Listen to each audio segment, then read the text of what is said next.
Shalom saudara pendengar, senang sekali bisa bergabung bersama dengan saudara kembali. Perkenalkan, saya Moses dari Gereja Galilea. Mari sebelum mendengarkan firman Tuhan, saya ajak kita semua untuk berdoa terlebih dahulu. Tuhan Yesus, kami mengucap syukur jikalau kami boleh mendengarkan firman-Mu kembali hari ini. Tuhan, sebelum kami mendengarkan firman-Mu, terlebih dahulu kami memanggil Engkau, kami mengundang Engkau, Yesus, Allah yang kami sembah, Allah yang kami tinggikan, untuk hadir saat ini di tengah-tengah kami. Tuhan, biarlah Engkau sendiri yang berfirman kepada setiap para pendengar yang akan mendengarkan firman-Mu hari ini. Tuhan, Kau mau buka hati setiap kami. Biarlah setiap firman yang ditabur boleh masuk dan menjadi rema dalam hati kami. Dan biarlah saat ini Tuhan, Kau mau pakai hamba-Mu yang hina ini untuk menyampaikan sabda kebenaran firman-Mu. Biarlah Engkau taruh kuasa atas setiap kata-kata yang keluar daripada mulut hamba-Mu ini. Biarlah setiap kata-kata yang keluar daripada mulut hamba-Mu ini ada kuasa untuk memberkati, ada kuasa untuk menguatkan setiap kami yang mulai goyah, yang mulai lemah, dan ada kuasa untuk mengubahkan hidup setiap kami yang mendengarnya. Dan setiap kita yang percaya, mari sama-sama katakan amin. Saudara pendengar, belum lama ini kalau kita amati yang terjadi sekitar kita, ada banyak orang menjadi resah. Bahkan sempat viral di media sosial, massa sampai turun ke jalan melakukan aksi pembakaran dan penjarahan di mana-mana. Dan kalau kita telusur penyebabnya apa? Ini loh, karena mereka merasa gak adil. Hari ini saya ajak mari kita renungkan sama-sama apa yang terjadi ketika keadilan dipertanyakan. Bulan Agustus tahun 2019 yang lalu, dunia dihebohkan dengan pernyataan seorang bernama Marty Sampson. Dia adalah seorang worship leader dan penulis lagu terkenal dari sebuah gereja mega church di Australia, yaitu Hillsong, yang beberapa lagunya mungkin sudah nggak asing buat kita, seperti Now That You Are Near dan King of Majesty. Gak disangka, setelah orang ini melayani selama 20 tahun, akhirnya dia memutuskan mundur dari pelayanannya karena beberapa alasan yang kontroversial. Dia berkata, "Saya lelah dengan segala kemunafikan di gereja. Mengapa Tuhan yang penuh kasih membiarkan begitu banyak penderitaan? Dan mengapa begitu banyak orang jahat yang tetap hidup bebas dan Tuhan diam saja?"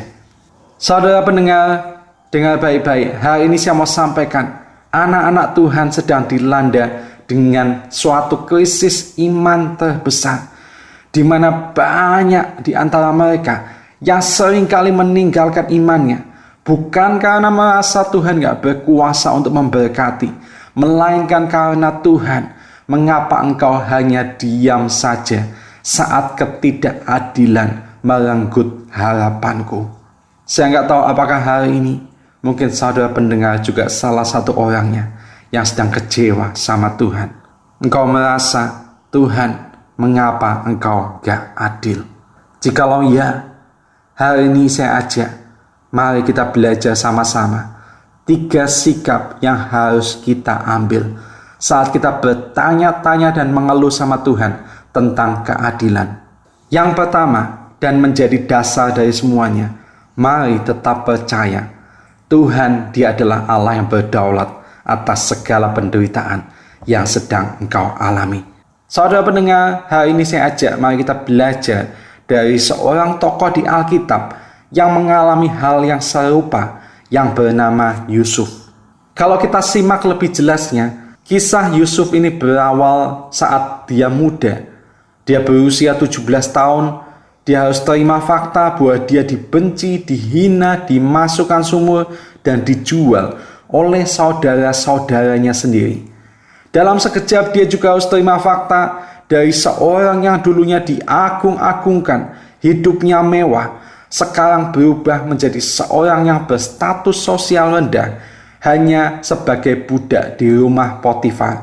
Bahkan apesnya di kemudian hari, dia difitnah berzina dengan istri Potifar. Nah, saat itu dia harus terima ketidakadilan, di penjara tanpa kesalahan. Bahkan satu-satunya yang menjadi harapannya untuk keluar dari penjara, menjadi orang yang bebas, kandas. saat dia dilupakan oleh temannya sendiri, yaitu sang juru minuman. Namun yang menarik di akhir cerita, Tuhan pulihkan statusnya saat dia berhasil menerjemahkan arti mimpi dari Firaun. Lalu dalam sekejap Tuhan angkat dia menjadi penguasa di Mesir. Bahkan yang menarik lagi, akhirnya dia bisa bertemu kembali dengan keluarganya. Setelah kalau kita total, dia melewati 14 tahun masa penderitaan, hari-hari yang penuh dengan tekanan. Saudara pendengar yang menarik, kalau kita perhatikan respon dari Yusuf saat dia menyikapi semua ketidakadilan yang telah menimpanya. Dalam Kejadian 50 ayat 20, dia berkata pada orang-orang yang pernah menjahati dia, "Memang kamu telah mereka-rekakan yang jahat terhadap aku, tetapi Allah telah mereka-rekakannya untuk kebaikan, dengan maksud melakukan seperti yang terjadi sekarang ini, yakni memelihara hidup suatu bangsa yang besar." Saudara, dari respon Yusuf ini kita belajar tentang suatu konsep yang namanya kedaulatan Allah. Bahwa yang pertama, Allah itu berdaulat atas setiap niat manusia. Manusia boleh membuat rencana apapun di dalam hatinya, tapi Allah yang menentukan hasil akhirnya pada akhirnya sesuai dengan rencananya. Nah, satu hal yang patut kita pahami, bahwa gak ada satu rencana manusia pun yang sanggup untuk menggagalkan maksud Allah. Yang kedua, Allah sanggup mengubah setiap kejahatan menjadi kebaikan. Allah mampu memakai bahkan kejahatan sekalipun untuk tujuannya yang mulia. Yusuf adalah saksi nyata. Sekalipun ada banyak orang, bahkan saudara-saudaranya sendiri menjahati dia, membuat dia benar-benar sampai di titik terendah dalam hidupnya.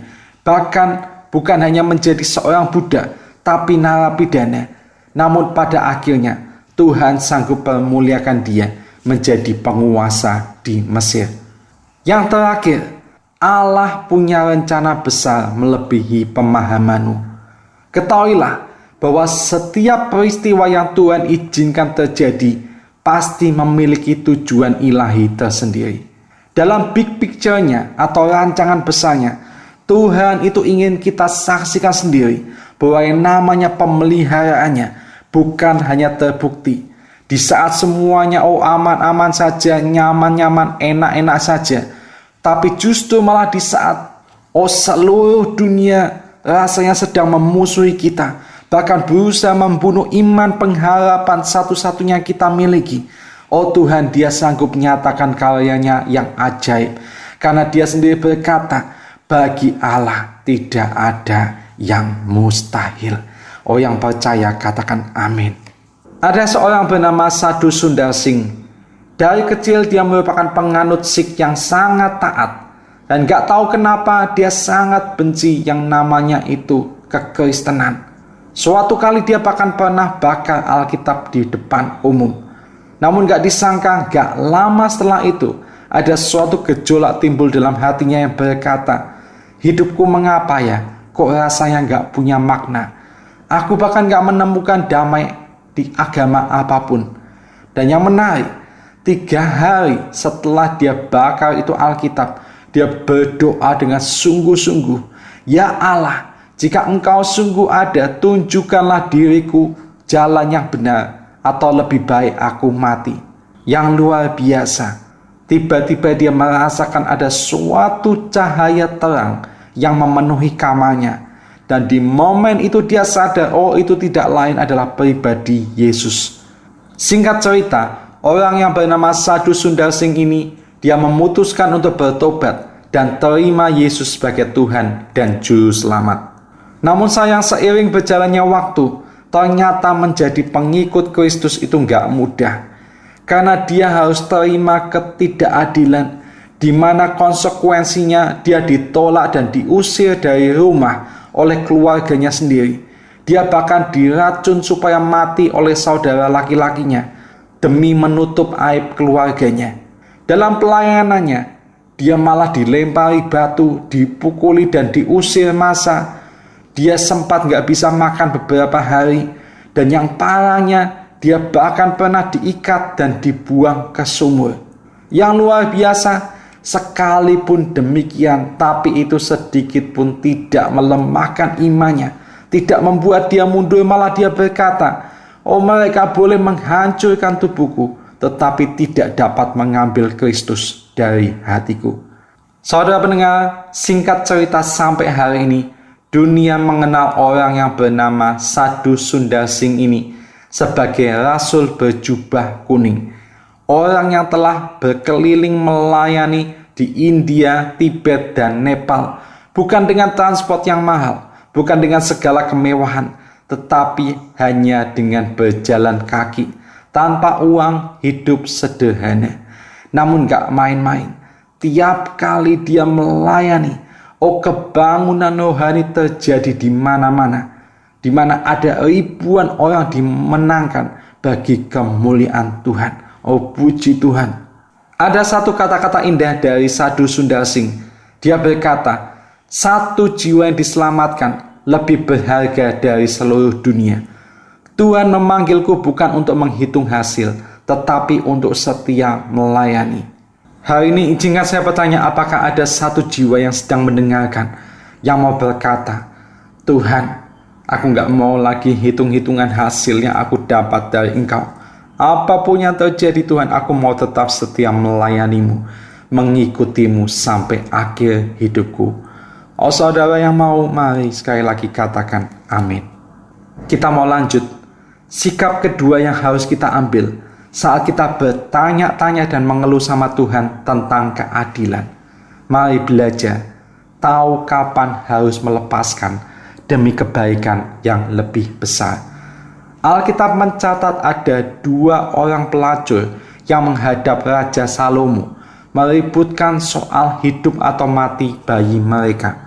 Kalau kita simak lebih jelasnya, kisah mereka ini berawal dari fakta. Ada salah satu bayi yang mati di malam hari gara-gara ketindihan ibunya. Lalu mereka masing-masing mengklaim bahwa bayi yang hidup itu adalah anak mereka. Dan menyikapi ini, lalu Raja Salomo menyuruh ajudannya untuk mengambilkan pedang, lalu memerintahkan untuk membelah bayi itu menjadi 2. Yang menarik kalau kita perhatikan respon dari ibu yang sejati ini, saat dia menyikapi ketidakadilan yang menimpanya, dia berkata dalam 1 Raja-Raja 3 ayat 26, "Tetapi kata perempuan yang mempunyai anak yang hidup itu kepada raja, karena perasaannya tergerak oleh kasihnya kepada anaknya, 'Tuan, berikanlah kepadanya anak yang hidup itu, jangan sekali-kali membunuhnya.'" Dengan kata lain apa? Ibu itu dia rela lepaskan apa yang menjadi beban pikirannya saat itu, yaitu haknya atas bayinya, demi kebaikan yang lebih besar, yaitu supaya bayinya tetap hidup. Saudara, dari respon ibu ini kita belajar tentang suatu konsep yang namanya iman yang tangguh. Bahwa iman yang tangguh itu berarti yang pertama, engkau rela lepaskan apa yang membebani pikiranmu. Sebab iman sejati percaya bahwa setiap kehilangan di tangan Tuhan selalu mengarah pada berkat yang lebih besar. Dengan kata lain apa? Kita mau belajar untuk let it go. Saudara, saat kita let it go, itu berarti kita betul-betul legowo. Udah pagi, siang, malam gak usah mikirin beban kita. Karena kita percaya Allah turut bekerja dalam segala sesuatu untuk mendatangkan kebaikan bagi kita semua yang mengasihi Dia. Oh, haleluya. Memang kalau kita di posisi ibu itu, mungkin untuk kita let it go, kita lepaskan apa yang menjadi hak kita, itu gak mudah. Mungkin kita akan menjerit sekeras-kerasnya, "Tuhan, di manakah keadilanmu? Aku cuma punya ini loh, anakku satu-satunya, gak ada yang lain. Mengapa engkau begitu kejam?" Saudara pendengar, tahukah engkau? Tapi itulah yang terjadi saat Bapa let it go. Bapa rela lepaskan anaknya satu-satunya, Yesus Kristus, demi mati di atas kayu salib bagi menebus dosa kita. Saudara pendengar, berbicara tentang iman yang tangguh. Yang kedua, kita belajar bahwa saat engkau berani lepaskan apa yang membebani pikiranmu, Tuhan sanggup ubahkan setiap kelemahanmu menjadi kesaksian yang besar. Sekalipun ibu yang sejati itu harus mengalah, secara mata memang dia terlihat lemah, dia terlihat kalah, tapi pada akhirnya dia alami kesaksian yang besar, di mana dia bisa mendapatkan anaknya kembali. Rasul Paulus berkata dalam 2 Korintus 12 ayat 9, "Tetapi jawab Tuhan kepadaku, cukuplah kasih karuniaku bagimu, sebab justru dalam kelemahanlah kuasaku menjadi sempurna. Sebab itu terlebih suka aku bermegah atas kelemahanku, supaya kuasa Kristus turun menaungi aku." Ada seorang bernama Charles Thomas Studd. Dia berasal dari background keluarga yang sangat kaya. Dia sendiri merupakan seorang bangsawan Inggris yang sempat menjadi seorang atlet kriket terkenal di sana. Yang menarik, justru di puncak kejayaannya dia malah berkata, "Aku butuh sukacita sejati, bukan sementara seperti kemenangan yang aku biasa raih di lapangan kriket." Dan titik balik dalam hidupnya itu adalah saat dia mendengar khotbah dari seorang pendeta bernama D.L. Moody. Tuhan sentuh hatinya saat pendeta itu berkata, "Jika Yesus Kristus, Tuhan yang mulia, rela mati demi aku, maka apapun yang aku lepaskan baginya takkan pernah terlalu besar." Dan yang luar biasa, hal itu juga dia ambil keputusan yang besar. Dia rela lepaskan segalanya untuk melayani Tuhan. Bahkan dia rela lepaskan seluruh kekayaannya untuk membantu ladang pelayanan misi.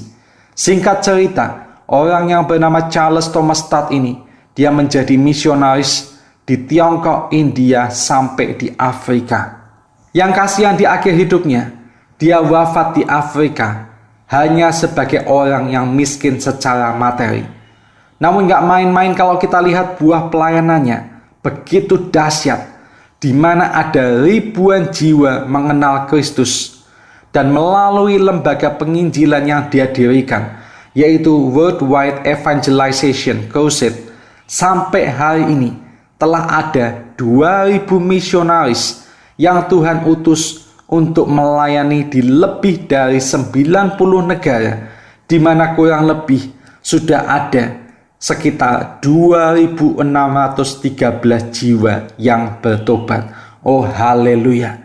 Ada satu kata-kata indah dari Charles Thomas Studd. Dia berkata, "Kristus tidak memanggil mereka yang hanya berani melangkah dalam zona nyaman, tetapi mereka yang berani menggenggam hal-hal yang tampak mustahil bersamanya." Saudara pendengar, izinkan saya bertanya, ada berapa banyak di antara saudara yang hari ini juga berani lepaskan zona nyamanmu dan melangkah keluar bersama dengan Tuhan untuk lakukan perkara-perkara yang besar bersamanya? Karena kita percaya Dia adalah ahlinya pengubah setiap kemustahilan menjadi mujizat. Oh, yang mau mari sekali lagi katakan amin. Kita mau lanjut. Sikap terakhir yang harus kita ambil saat kita bertanya-tanya dan mengeluh sama Tuhan tentang keadilan. Mari sadar, Tuhan punya cara tersendiri untuk memproses kita. Hari ini saya ajak kita belajar dari seorang tokoh di Alkitab bernama Ayub, di mana melalui proses yang Tuhan izinkan terjadi dalam hidupnya, pada akhirnya dia tetap terbukti sebagai seorang yang setia. Kalau kita simak kisahnya, dalam sekejap Ayub ini kehilangan segala hartanya.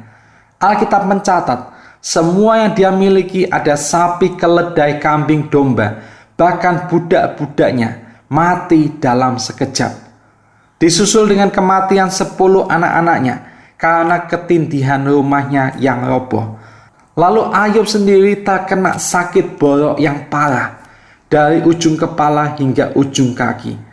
Dan yang paling menyakitkan, dalam kondisi seperti itu istrinya bukannya mensupport dia, tetapi malah menghina dia. Lalu dia ditinggal oleh teman-temannya. Dia bahkan dijauhi masyarakat karena dianggap terkena kutuk. Namun yang menarik di akhir cerita, Tuhan adakan pemulihan besar. Tuhan pulihkan kekayaan Ayub 2 kali lipat. Anak-anaknya yang telah mati, Tuhan ganti dengan 10 anak yang baru. Bahkan gak main-main, Ayub sendiri Tuhan beri umur yang panjang. Alkitab mencatat setelah itu, Ayub hidup 140 tahun lagi. Dengan kata lain, Tuhan beri dia bonus hidup 2 kali lipat dari usianya yang sekarang, sampai usianya kurang lebih mencapai 210 tahun. Wow, luar biasa. Yang menarik kalau kita dengar respon Ayub saat menyikapi proses yang Tuhan izinkan terjadi dalam hidupnya. Dalam Ayub 2 ayat 10, dia berkata, tetapi jawab Ayub kepada istrinya, engkau berbicara seperti perempuan gila. Apakah kita mau menerima yang baik dari Allah, tetapi tidak mau menerima yang buruk? Dan garis bawahi di bagian terakhir ini dikatakan, dalam kesemuanya itu, Ayub tidak berbuat dosa dengan bibirnya. Saudara, dari respon Ayub ini kita belajar yang pertama, saat engkau sedang diproses sama Tuhan, satu hal yang harus kita pegang, percaya kepada Tuhan bukan hanya ketika hidupmu berjalan baik, tetapi juga ketika engkau bahkan nggak ngerti apa maksudnya. Saudara pendengar, kalau kita perhatikan proses pemurnian emas, yang namanya emas supaya bisa menjadi emas yang murni, maka itu harus dipanaskan terlebih dulu dalam api yang sangat panas, mungkin lebih dari 1000 derajat Celcius. Supaya apa? Segala kotorannya meleleh, sehingga akhirnya emas itu bisa berkilau indah. Dan gak main-main, setelah emas itu menjadi emas yang murni, harganya naik hampir 2 kali lipat. Wow, luar biasa. Saudara pendengar, saya mau sampaikan bahwa saat engkau lagi diproses sama Tuhan, memang mungkin itu gak enak, mungkin itu sakit, tapi tahukah engkau di balik semuanya itu, sebetulnya Tuhan sedang memunculkan keindahanmu menjadi seperti emas yang berkilau-kilau indah. Oh, gak ternilai harganya. Mungkin saat ini engkau gak ngerti apa maksud Tuhan, tapi kita percaya waktu Tuhan selalu yang terbaik buat kita. Dia pasti akan jadikan segalanya indah pada waktunya. Yang percaya katakan amin. Yang menarik di akhir kata, Ayub mencabut segala perkataannya yang sia-sia. Dia berkata dalam Ayub 42 ayat 5, hanya dari kata orang saja aku mendengar tentang engkau, tetapi sekarang mataku sendiri memandang engkau. Bahwasanya Tuhan engkau baik, ajaib segala yang telah engkau perbuat. Saudara pendengar, dari respon Ayub yang kedua ini kita belajar, terkadang Tuhan itu sengaja biarkan yang namanya badai ada dalam hidup kita supaya apa? Kita berhenti dari menjadi pendengar, menjadi orang yang mulai melihat Tuhan bekerja secara pribadi dalam hidup kita. Seperti Ayub yang akhirnya berkata dalam Ayub 42 ayat 2, aku tahu bahwa engkau sanggup melakukan segala sesuatu dan tidak ada rencanamu yang gagal. Saudara ketahuilah, Tuhan ingin setiap kita hari ini berhenti dari jadi pendengar. Kita naik ke next level, menjadi orang-orang yang mengalami perjumpaan pribadi sendiri dengannya. Orang-orang yang mengalami kuasa Tuhan secara pribadi dalam hidupnya. Sehingga dengan mulut kita sendiri, kita dapat berkata, God is good all the time. And for all the time, God is good. Tuhan engkau baik di setiap waktu, dan aku percaya untuk setiap waktu engkau selalu baik bagiku. Saudara pendengar yang menarik, setelah kondisi Ayub dipulihkan, Alkitab mencatat dalam Ayub 42 ayat 15, di mana dikatakan tidak ada perempuan yang secantik anak-anak perempuan Ayub di seluruh negeri itu. Hanya indah kalau kita pelajari arti nama anak-anak perempuannya. Yang pertama, Yemimah, yang artinya itu merpati, yang merupakan simbol kedamaian dan keindahan batin. Saudara pendengar, satu hal yang perlu kita pegang, Saat hatimu murni seperti merpati, engkau akan mampu melihat keindahan Tuhan di tengah dunia yang keras, karena Dia adalah Raja Damai yang sejati. Nama anak Ayub yang kedua itu adalah Kesia, yang artinya kayu manis, yang merupakan simbol dari reputasi yang baik. Saudara pendengar, ketahuilah, proses yang Tuhan izinkan terjadi dalam hidupmu, ujung-ujungnya apa? Supaya kita memiliki reputasi yang baik. Dan saya mau sampaikan, reputasi yang baik itu diwakili dengan satu kata, yaitu integritas. Ketahuilah bahwa hidup yang berintegritas itu adalah seperti aroma kayu yang manis. Gak perlu berteriak untuk dikenali, cukup hadir untuk mengharumkan. Saudara pendengar, saya mau katakan, engkau gak perlu berteriak keras-keras supaya dikenali, supaya dapat reputasi yang baik. Cukup saja jadi terang dan garam dunia dimanapun saja engkau Tuhan tempatkan. Kita mau lanjut. Nama anak Ayub yang terakhir itu adalah Keren Hapuk, yang artinya tanduk celak. Tanduk celak ini kalau zaman sekarang identik dengan tempat kecil untuk menyimpan eyeliner. Tanduk celak ini kalau kita perhatikan merupakan simbol kemuliaan yang telah dipulihkan. Mengapa? Karena dalam dirinya ada sukacita batin. Saudara pendengar, satu hal yang patut kita pegang, bahwa gak ada luka yang sia-sia di tangan Tuhan. Tuhan sanggup ubahkan setiap air matamu menjadi kemuliaan yang lebih besar. Ketika sukacita itu kembali mengalir dalam diri Ayub, gak main-main. Tuhan pulihkan keadaannya, bahkan beri kemuliaan yang belum pernah dia alami sebelumnya. Saudara pendengar, saya nggak tahu, mungkin saat ini dalam dirimu ada banyak luka. Tahukah engkau bahwa Tuhan Dia sanggup ubahkan setiap tetesan air matamu menjadi kemuliaan yang lebih besar? Karena kita percaya Dia sebagai penolong dalam kesesakan sangat-sangat terbukti. Yesus yang kita andalkan, Dia sanggup angkat kita from glory to glory, dari kemuliaan menuju kemuliaan. Oh, yang percaya sekali lagi katakan amin. Saya mau tutup khotbah hari ini dengan kisah seorang bernama Horatius Spafford. Dia merupakan seorang pengacara dan pengusaha sukses dari Chicago. Namun sayangnya dia harus terima kenyataan pahit, rentetan ketidakadilan yang menimpanya, di mana seluruh bisnisnya hancur akibat kebakaran besar yang terjadi di tahun 1871. Disusul putranya meninggal karena sakit. Bahkan ketika istrinya dan 4 putranya berlayar ke Eropa, semuanya mati, hanya istrinya yang kembali selamat. Semua orang pasti menyangka, kasihan ya orang yang bernama Horatius Spafford ini, hidupnya penuh dengan tetesan air mata. Namun siapa menyangka di balik setiap tetesan air mata yang dia lalui, ini justru malah mendorong dia mengarang sebuah lagu terkenal. Suatu lagu yang berjudul It Is Well With My Soul. Dalam liriknya dia berkata, ketika damai mengalir seperti sungai dan duka datang bergulung seperti ombak laut, apapun yang terjadi, engkau telah mengajarkanku berkata, jiwaku tenang bersamamu. Saudara pendengar, saya rindu biarlah kata-kata dari lagu ini juga membawa ketenangan dan kedamaian bagi jiwa kita yang saat ini mungkin sedang bergejolak karena rentetan ketidakadilan yang sedang menimpa kita. Amin. Mari kita mau berdoa buat firman Tuhan. Tuhan Yesus, hamba berdoa bagi setiap anak-anak-Mu yang saat ini mungkin hatinya sedang penuh luka karena rentetan ketidakadilan yang menimpa kami.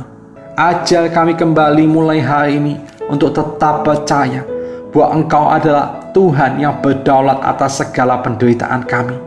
Dalam nama Tuhan Yesus, biarlah saat ini Engkau lepaskan apa yang menjadi beban pikiran kami, karena kami percaya Engkau sanggup ubahkan setiap tetesan air mata kami menjadi kebaikan yang lebih besar. Dalam nama Tuhan Yesus juga Engkau kuatkan kami untuk kami bisa bertahan dalam tiap proses yang Engkau izinkan terjadi dalam hidup kami. Sehingga mulai hari ini dan seterusnya, kami selalu dapat berkata, God is good all the time, and for all the time, God is good. Biarlah Engkau juga berkati Radio Iktus, Engkau pakai untuk bisa menjadi berkat bagi banyak orang. Engkau berkati juga setiap mereka yang melayani di Radio Iktus ini. Engkau pakai radio ini bukan hanya menjadi berkat bagi orang-orang di Indonesia, tapi juga banyak orang di seluruh dunia. Kita semua yang percaya, mari sama-sama katakan, Amin.